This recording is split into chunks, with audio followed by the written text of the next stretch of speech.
In the week that we talked last, I've had all kinds of, thoughts and epiphanies and gathered new information and altered through line on my thinking. It just keeps changing. I don't feel as cautionary about this particular stage of the development of AI. I see that I was drawn in by how well it handled humor. So I actually had some conversations with AI about how it created humor, unexpected connections, and so on.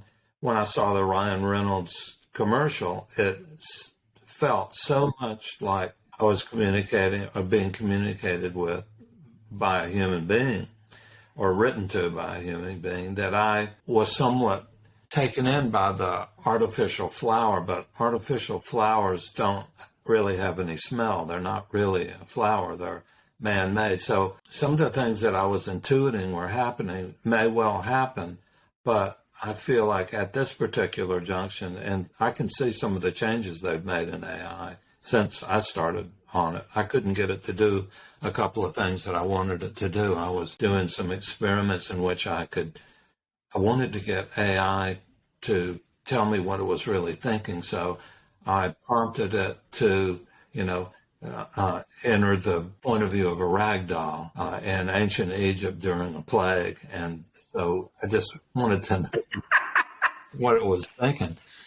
But I'm finding that, I'm beginning to see how it was put together, and it is at a level now, the major alarming element being that some people, as with when email first came in, people kind of didn't know how to use it. They misunderstood you. And it's something that the guy that was the head of the Google operation said that I scoffed at it at first, but he said, you have to realize you're talking to a machine. And it's like when, the guy was told to leave his wife and this and that. Eventually, like in the movie Her, the machines will be there, but they're not quite there at the moment.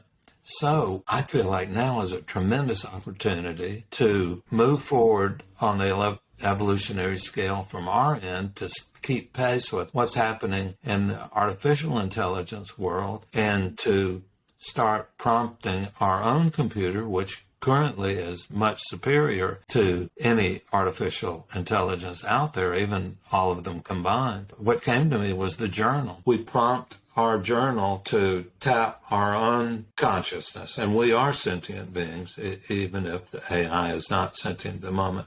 So these are thoughts that are coming through my head. Tell me what you've been thinking about the past week since we talked. I still am trying to find what the difference is between me and AI. I don't know what the difference is. You're real. It's artificial.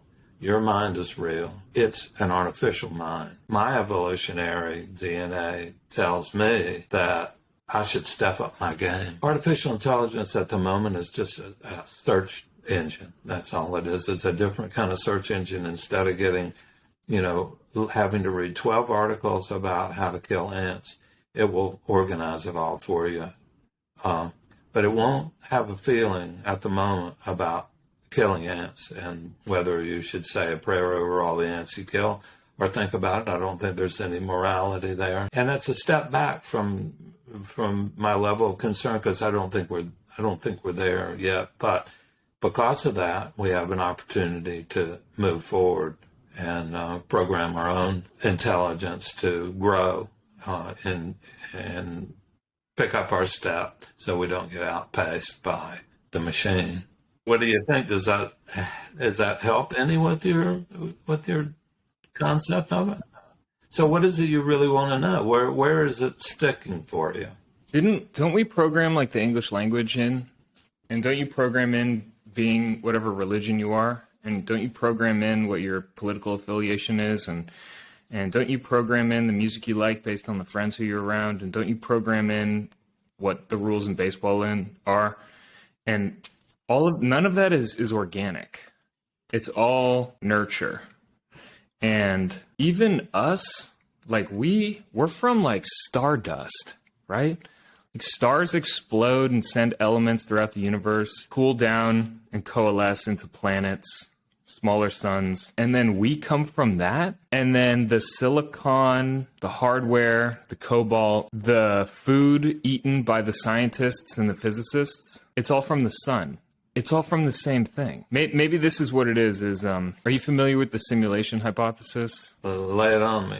I'm going to do a bad job of explaining it. It's basically that we are in a computer simulation right now. Oh, you meant the Matrix, you mean? Correct. The Matrix, exactly. Yeah. And We that may be.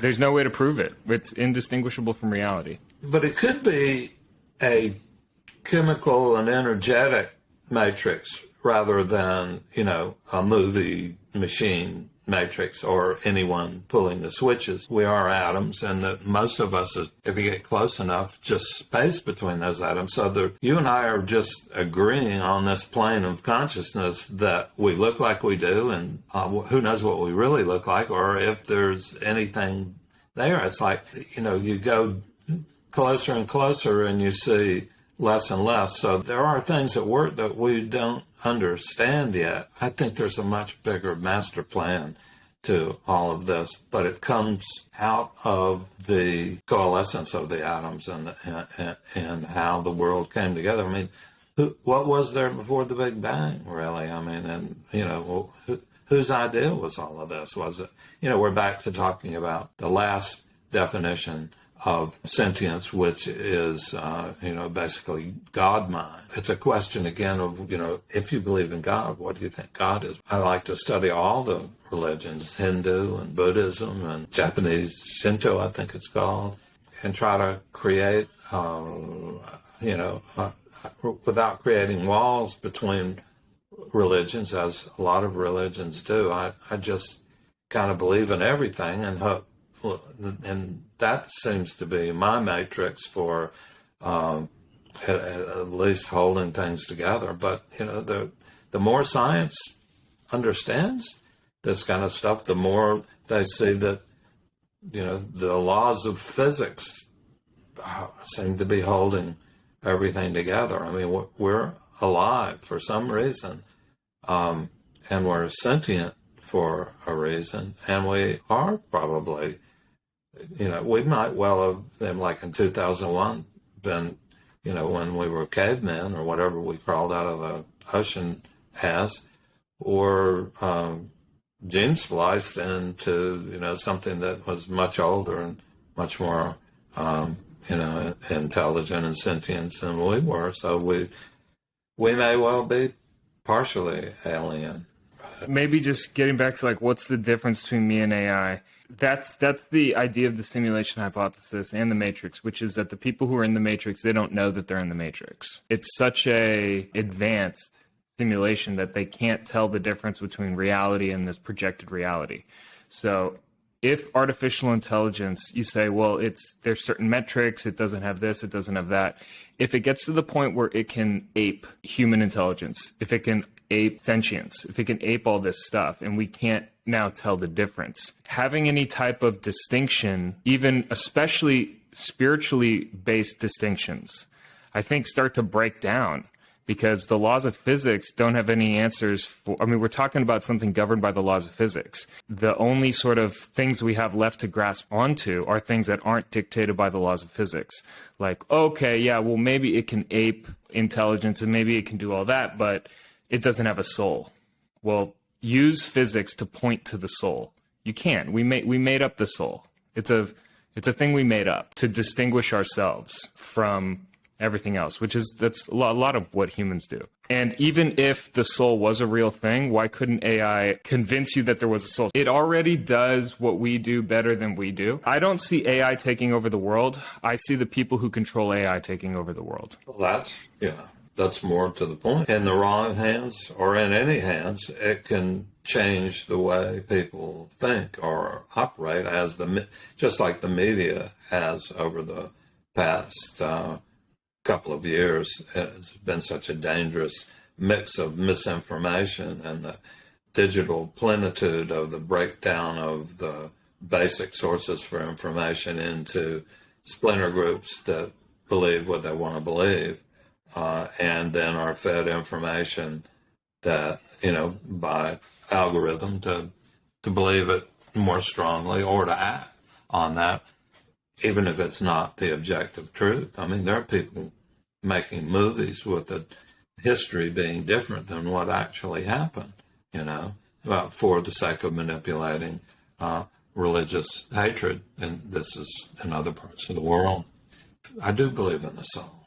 I think there is a soul. I'm not quite sure what it is, but I'm willing to go on the assumption that there is something more in there than the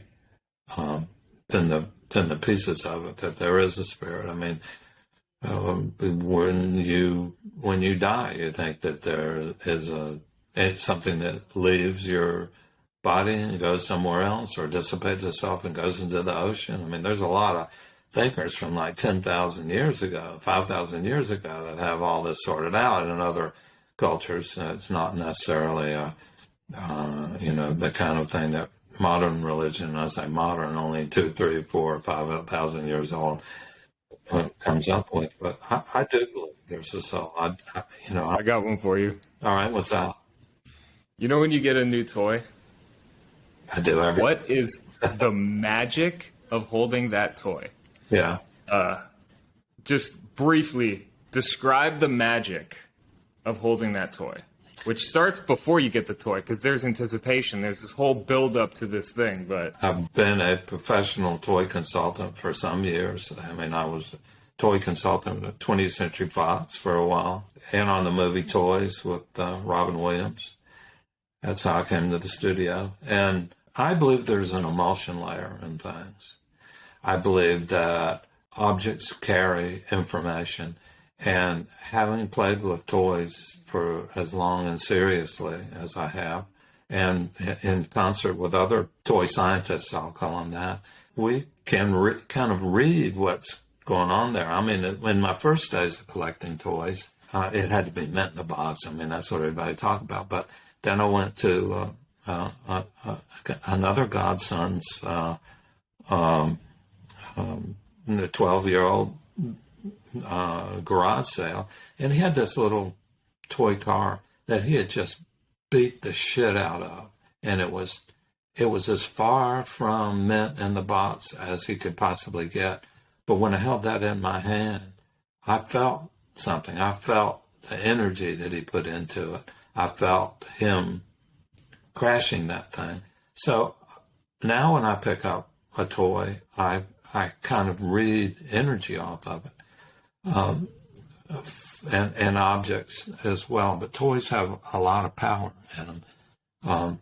Fox sent me to Australia before this. I helped design this museum for them in Sydney, and my presentation to the head of the studio there for what we were building was all done with old toys and blocks and things I got in junk stores all around Australia that had their energy in it, and it was all spread out on this table. And you could just, you could feel it. I mean, a toy from another country has a totally other feeling.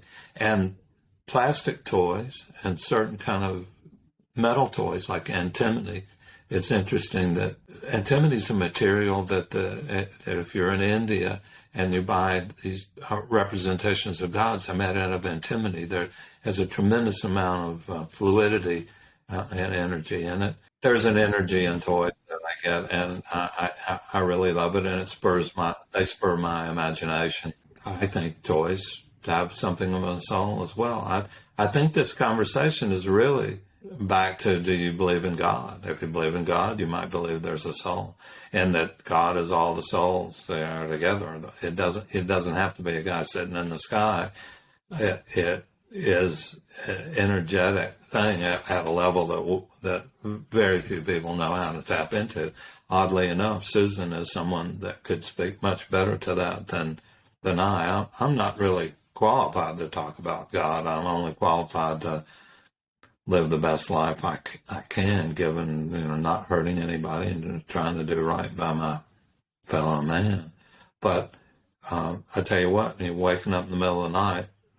If you believe in God, it's one thing, and if you don't, it's another. It's a much darker night. Maybe it's a program we created for ourselves to keep ourselves from going insane in the existential world. The Matrix is a very existential point of view, I think, and that there's not really any meaning to it all. We're all manipulated. I don't believe we're manipulated. I believe that we do operate within a very viable construct. I just can't describe what that construct is. I believe we bring things to us that we need for the time. I believe in serendipity. I believe in love. If you're really in love, you got to believe in some kind of God, because how do you get that feeling? That's, it's not sex per se, especially after you've been at it for a while. And most people move on from a lot of sex to where's the love, where's the meaning? It's the meaning of things.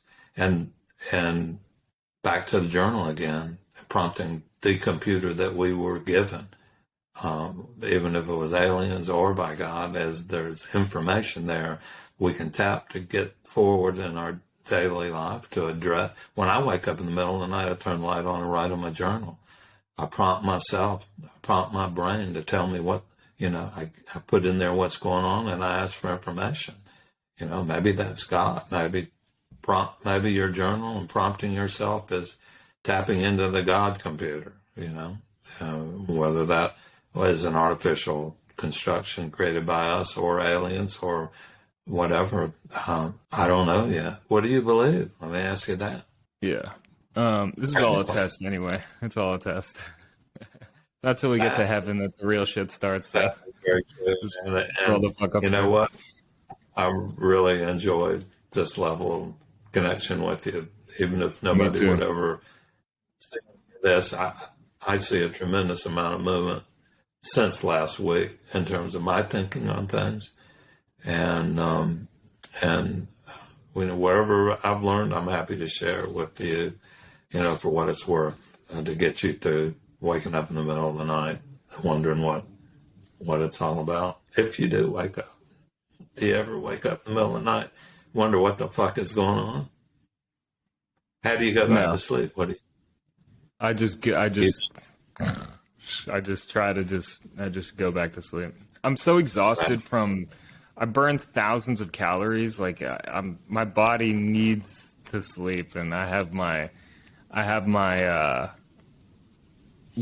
contemplating the universe time set aside as well. But yeah, just getting back to about the energy of the toy. So I guess the point of the question I wanted to ask, which was like, what that feeling is like when you get a new toy.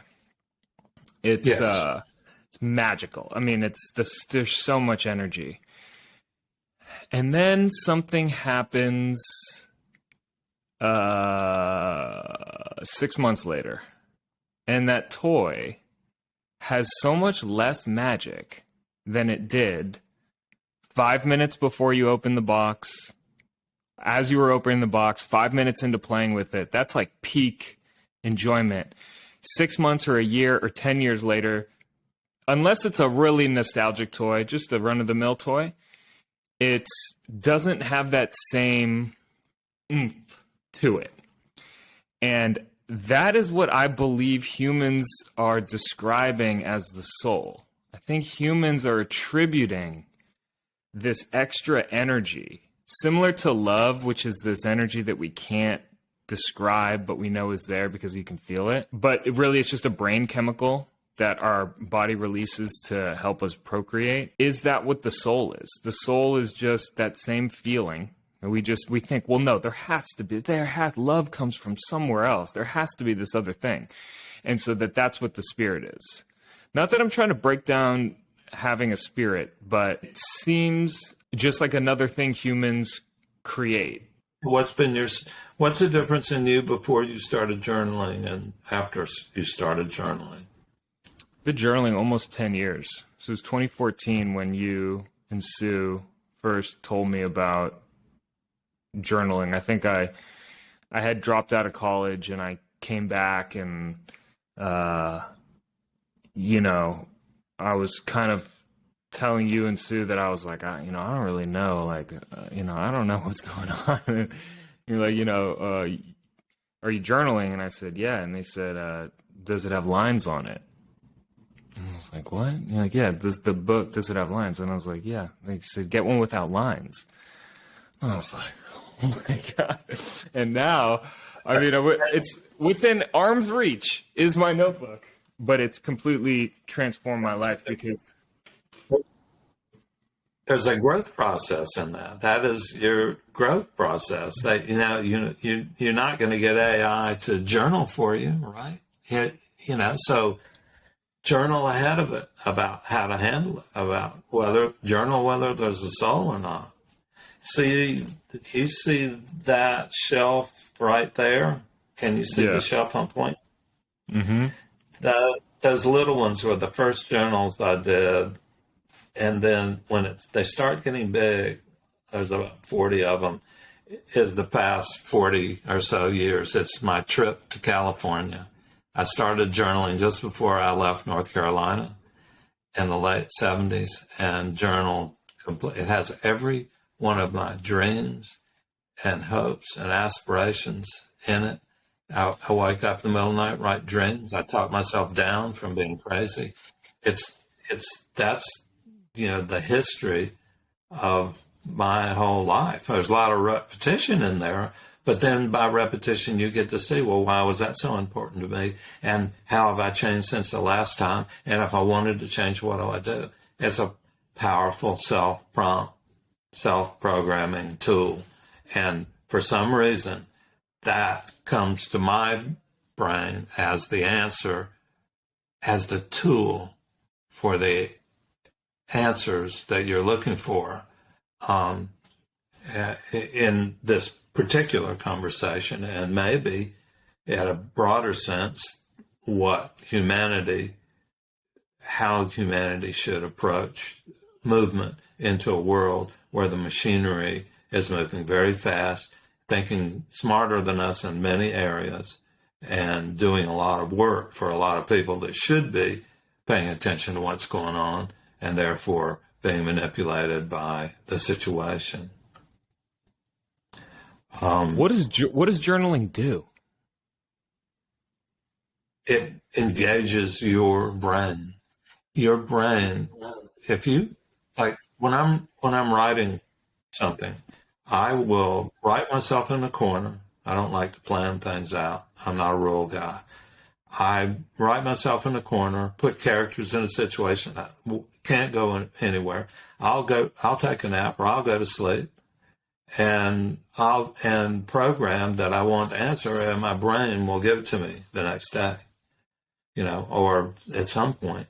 And so every process I'm involved in, including this process that you and I just begun, is running through my system. I have, just like you, immense capacity for this. But is there, something that a question for you I don't want to forget is there not a soul or a God in the long distance run? Is that not a meditation? Is that not is that not the answer? I mean, it seems to be the answer, or else is it a stall where you need to be able to sleep at night and not wake up and think about these things, and you got to make yourself so tired that you can't, it's like aware, and then you can gain awareness about things by tapping your own brain and in a journal. So the journals, what came to me in all these talking and stuff about AI is that we are way more advanced than AI maybe will ever become. And even though there are cautionary elements, but that right now we have, we're fascinated with typing shit into a keyboard and giving energy and the process to a machine.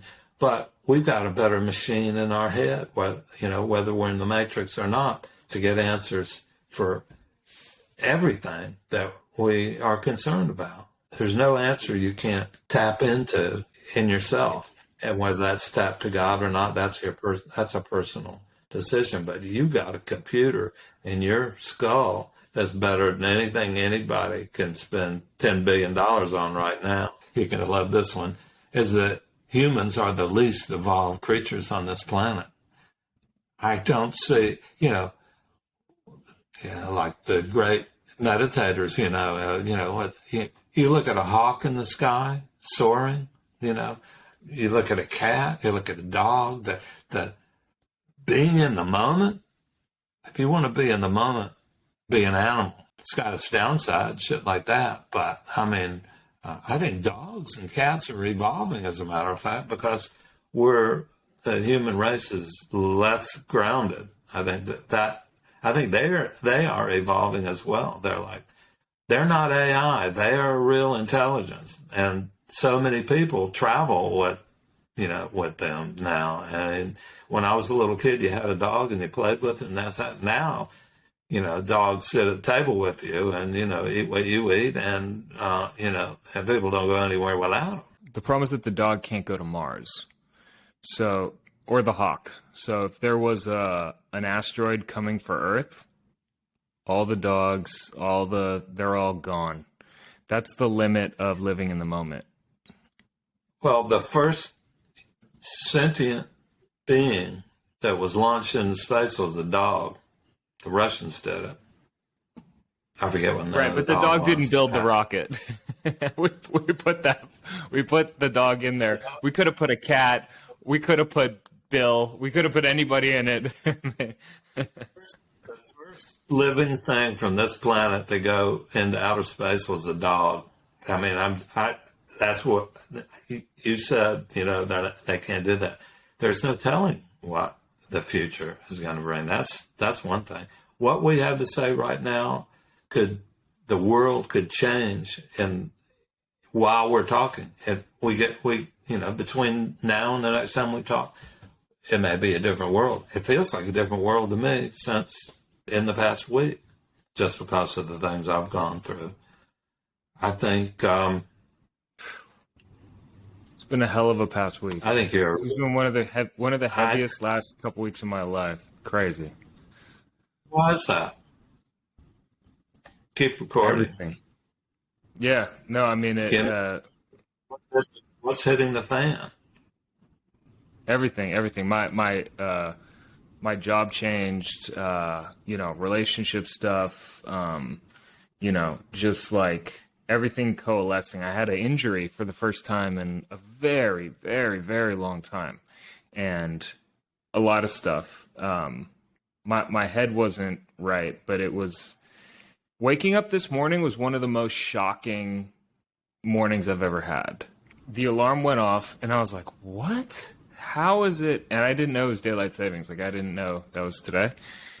And I was just like, I felt, today felt like a different person. This week, I felt like a different person. I felt like I entered a new phase. I exited the 2022 or the whatever previous version, and the new updated version got loaded in, and it's just been rendering, and now the software update is complete, and it's different, and everything's different, and not in a bad way. It feels good. It just feels like I just got to upgrade.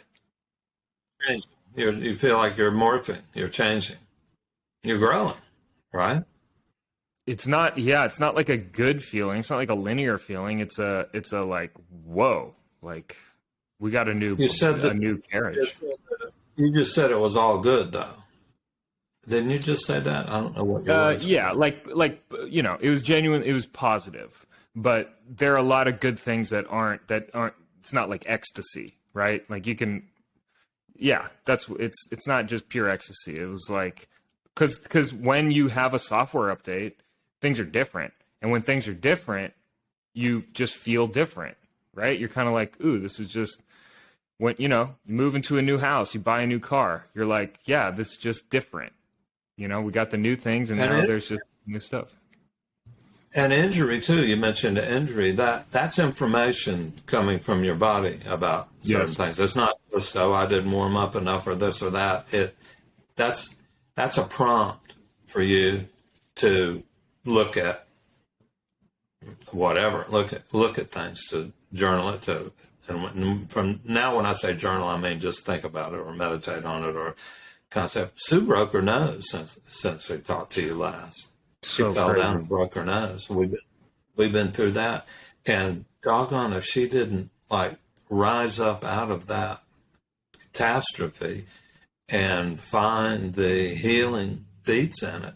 I mean, it was kind of an amazing thing to see how she just rose up out of that and got back up on the horse and learned and figured out what she was supposed to know from the injury that she drew to herself. The matrix of life is that not that there are strings attached to us, but that we are attached all to each other and everything, and that our body, is connected to everything. And I think maybe the soul is the connection to that. And I think that God is the matrix, whether it's psychological, energetic, atoms, or just, something that can't be defined.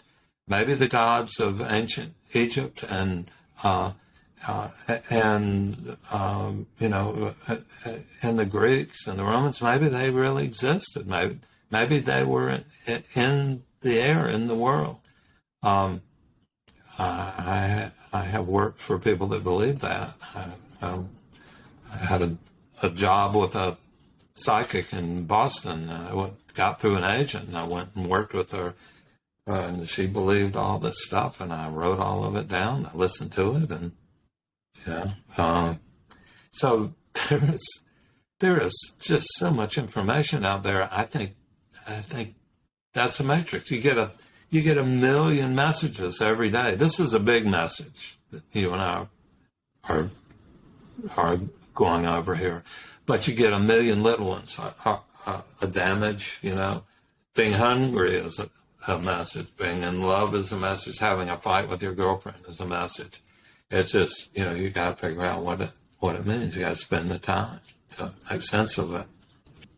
If AI is the light bulb, we never would have assumed that the light bulbs would take over.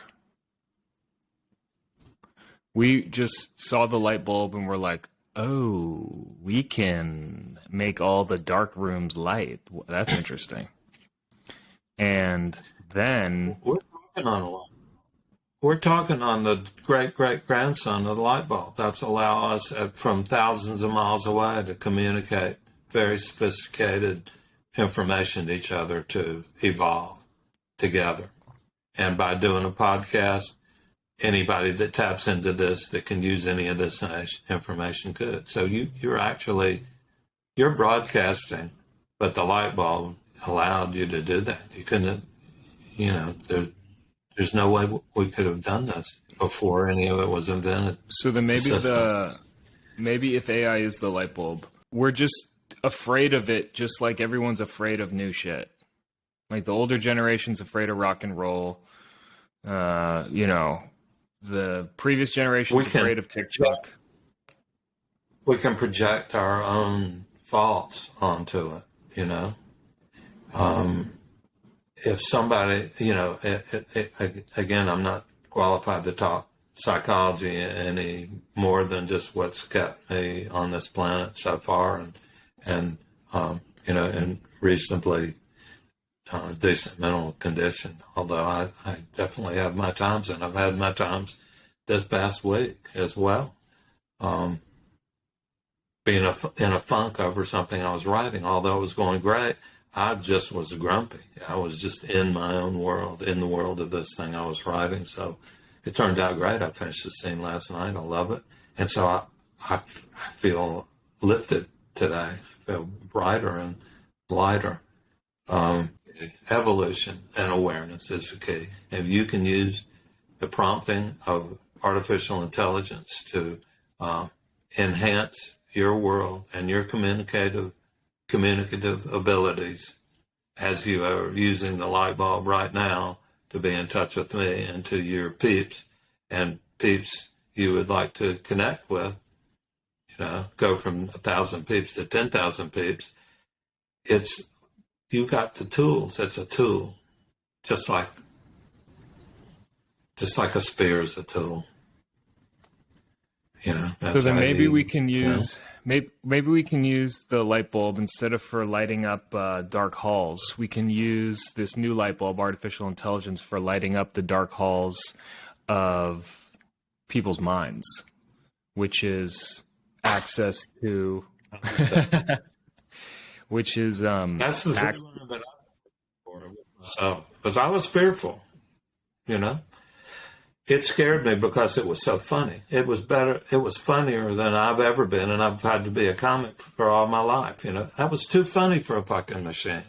You know, I had to figure out. For me, I had to figure out why it was funny. So I asked it, "What mate?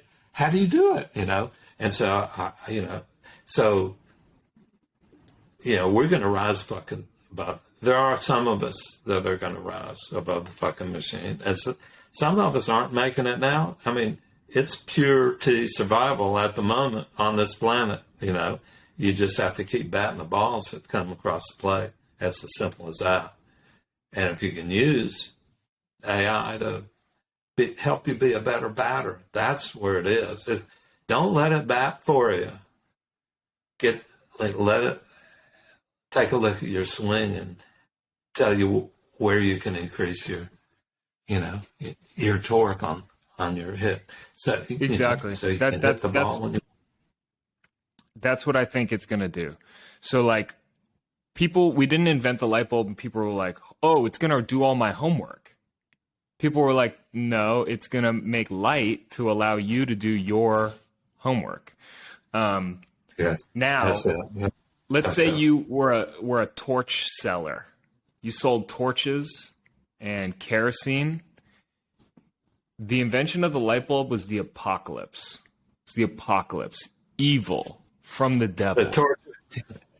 Yes. The torch apocalypse. Yeah, taking away from your family. Yeah, evil, terrible things, right?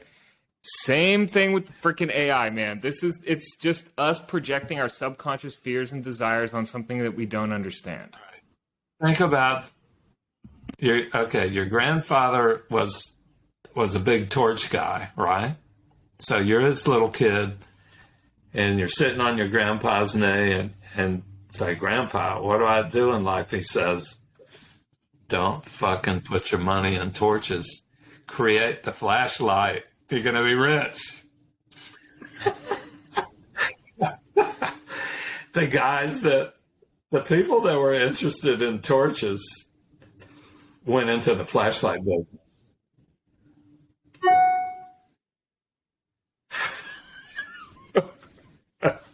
Or else they couldn't put food on their table. They could sure cook it.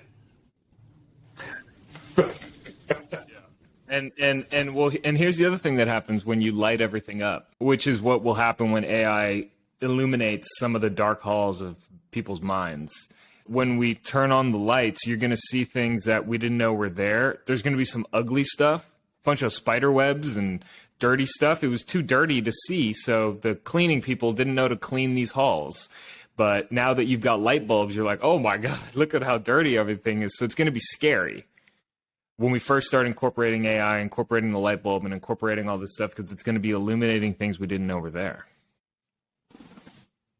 One of the best recent articles that I read that's leading to where I'm thinking now, and a week from now I might think completely differently, but is that AI working with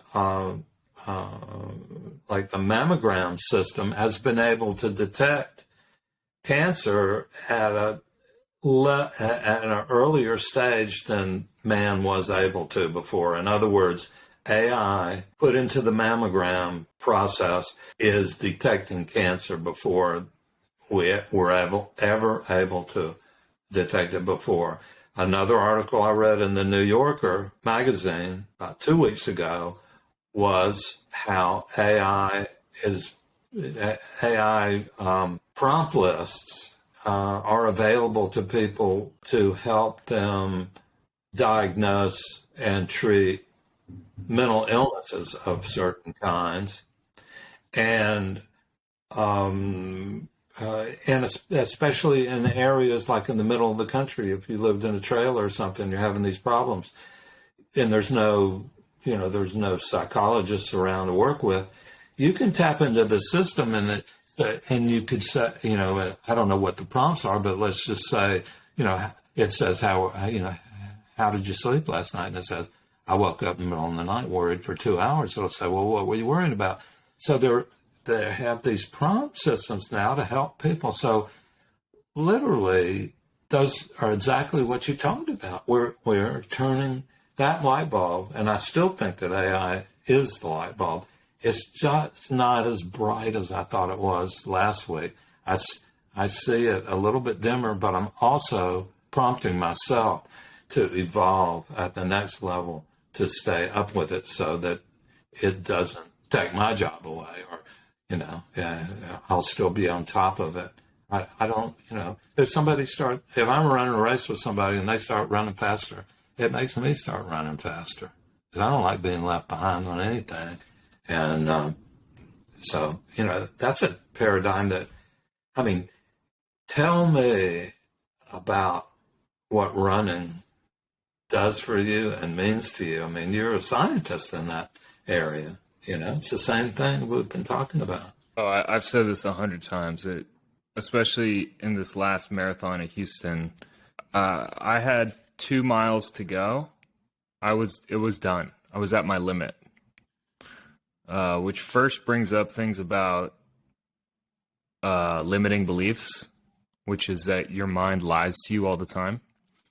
And I have no more patience for people who say you need to listen to your body, listen to all this stuff. That's a lie. It's a lie. It's not real. Your body will handle anything. It's your mind that must be convinced. And if you can convince your mind, there's also multiple parts of the mind. There's one part of the mind that says you need to slow down. There's another part that says, let's keep going. Why is that? So there's multiple signals. And my body basically just said, you're going to die. We need to stop. And it said that to me many, many times, especially through training. The training leading up was so intense to the point where you're falling off the treadmill and you're laying on the ground and you can't breathe. It's very scary. And then all of those training sessions, I would leave and I would be like, holy shit, my brain was lying to me. It was lying.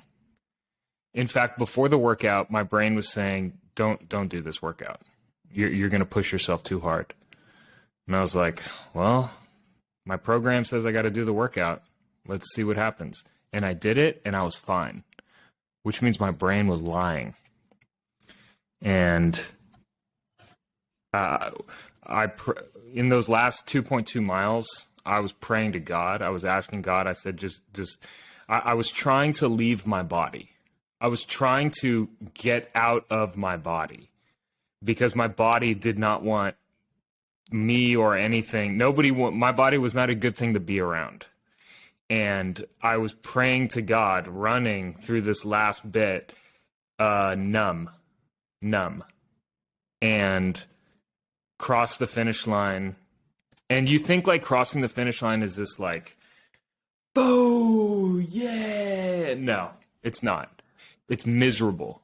And then it gets worse and worse and worse and worse, and the pain increases.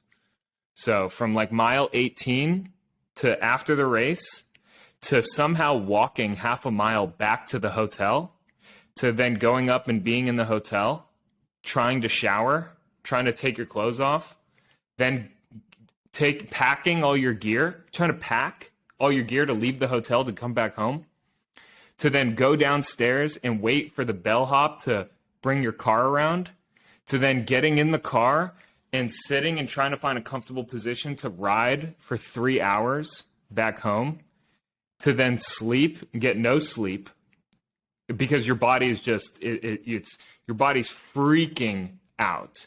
The only way that I could describe it is that it was like a psychedelic experience. With the amount of chemical dump that my brain was doing, positive and negative, the amount of shit that I saw, I described it as a waking nightmare. It was the scariest thing I'd ever seen. It was a high for you. I mean, you're not doing this to get a high from it. Oh, it was. It was.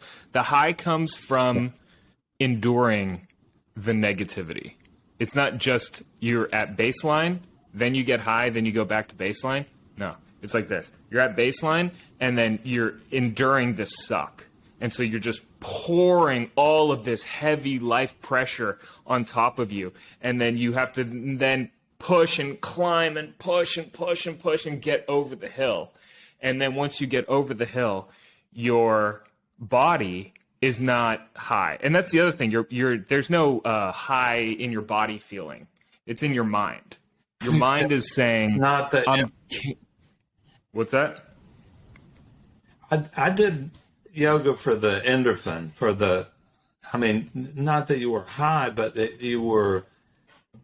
lifted me off. That's why I did it. I mean, there were times that I was, it was very strenuous as well. And I was tired afterwards and so on, but I was also always taught to stop when my mind said to stop and go back to it the next time.